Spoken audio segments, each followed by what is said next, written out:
غم نہ کری رب تجھے برباد نہ ہونے دے گا، تیرا دشمن بڑا نادان۔ السلام علیکم ورحمۃ اللہ وبرکاتہ۔ محترم ناظرین، میں منصور قاسمی، امام و خطیب مسجد عمر فاروق ناگ منگلہ۔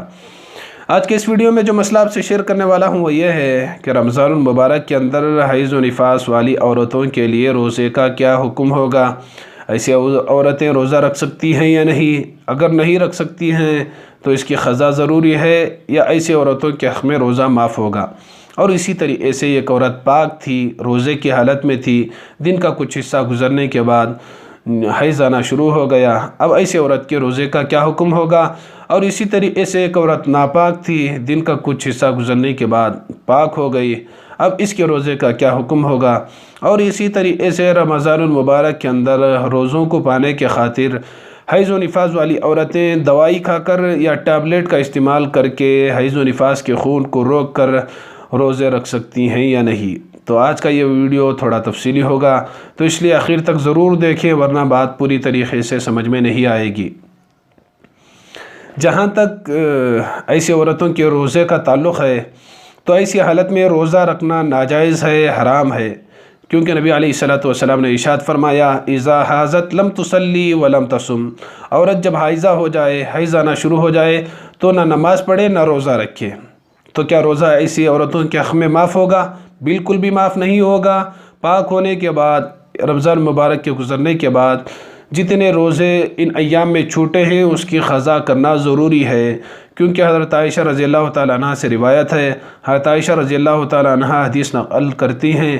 کہ نبی علیہ الصلوۃ والسلام ہمیں ان روزوں کے قضا کرنے کا حکم دیا کرتے تھے جو روزے حیض و نفاس کی وجہ سے ہمارے چھوٹ گئے تھے۔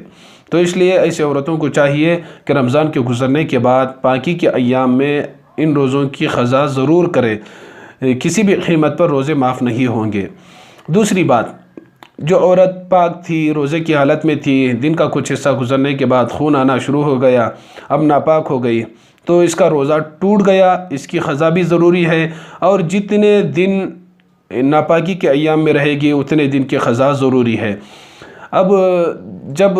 اسے خون آنا شروع ہو گیا دن کا کچھ حصہ گزرنے کے بعد تو عورت کھا بھی سکتی ہے، پی بھی سکتی ہے، لیکن ایسی عورتوں کو چاہیے کہ تھوڑا چھپ چھپا کر کھائے، کیونکہ اللہ تعالیٰ ستار العیوب ہیں، عیوب پر پردہ ڈالنا چاہتے ہیں، اور نبی علیہ الصلوۃ والسلام نے تہمت کے جگہوں سے بچنے کا ہمیں حکم بھی دیا ہے۔ اس لیے کہ عورت چونکہ ناپاک ہے، ایسی حالت میں روزہ نہیں رکھ سکتی، تو یہ کھا بھی سکتی ہے، پی بھی سکتی ہے، لیکن دیکھنے والی عورتوں کو اس کے اوپر بدگمانی ہوگی کہ رمضان کے مبارک مہینے کے اندر بھی یہ عورت روزے سے نہیں ہے، تو اس لیے دوسروں کو بدگمانی سے بچانا ہے اور اپنے آپ کو تہمت کی جگہوں سے بھی بچانا ہے، تو اس لیے ایسی عورت کو چاہیے کہ وہ کھا بھی سکتی ہے، پی بھی سکتی ہے، لیکن تنہا اکیلے کسی کمرے میں کھا لے۔ اب جو عورت ناپاک تھی، دن کا کچھ حصہ گزرنے کے بعد پاک ہو گئی، تو اس کا بھی وہ اس دن کا روزہ نہیں کہلائے گا، لیکن شام تک، افطاری کے وقت تک ایسی عورت کو چاہیے کہ روزے دار کی طرح رہے، بالکل کھائے بھی نہ، پیے بھی نہ۔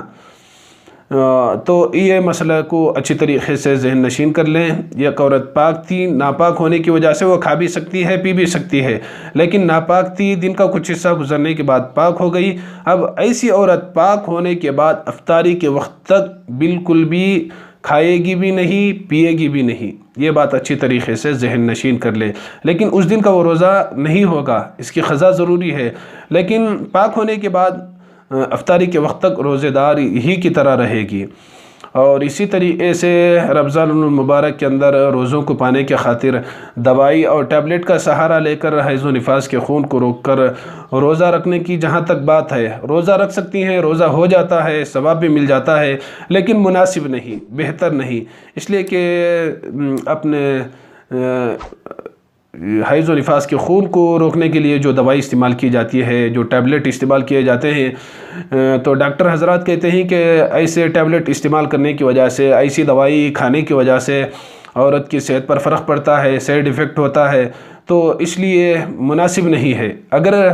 ٹیبلٹ کا استعمال کر کے روزہ رکھ لیتی ہیں تو بہرحال روزہ ہو جاتا ہے۔ ایسا نہیں کرنا چاہیے، اس لیے کہ اپنی صحت کا بھی خیال کرنا چاہیے۔ اللہ تعالیٰ قرآن پاک کے اندر ارشاد فرماتے ہیں وَلَا تُلْقُوا بِأَيْدِيكُمْ إِلَى التَّهْلُكَةِ، اپنی جانوں کو ہلاکت میں مت ڈالو، بربادی میں مت ڈالو۔ تو اس لیے چونکہ مجبوری ہے تو اس لیے رمضان کے بعد بھی رمضان کے روزوں کا ہی اجر ملے گا، تو اس لیے اس مسئلے کو خوب اچھی طریقے سے ذہن نشین کر لے اور اس کو دوسروں تک بھی شیئر کر کے ایک سچی بات اور جو لوگوں کو غلط فہمی ہے اس تعلق سے تو دوسروں کو بھی آگاہ کرنے کی کوشش کرے۔ اگر آپ اس چینل پر نئے ہیں تو اس چینل کو ضرور سبسکرائب کر لیں، اس لیے کہ رمضان مبارک کے اندر روزانہ ہر دن روزے کے تعلق سے، اعتکاف کے تعلق سے اور اسی طریقے سے زکوٰۃ کے تعلق سے، صدقہ فطر کے تعلق سے اور اسی طریقے سے جمعہ کے بیانات اس یوٹیوب چینل پر اپلوڈ کیے جاتے رہیں گے، اس لیے اس چینل کو سبسکرائب کر لیں اور کمنٹ باکس کے اندر اپنی رائے کا اظہار ضرور کریں۔ السلام علیکم ورحمۃ اللہ وبرکاتہ۔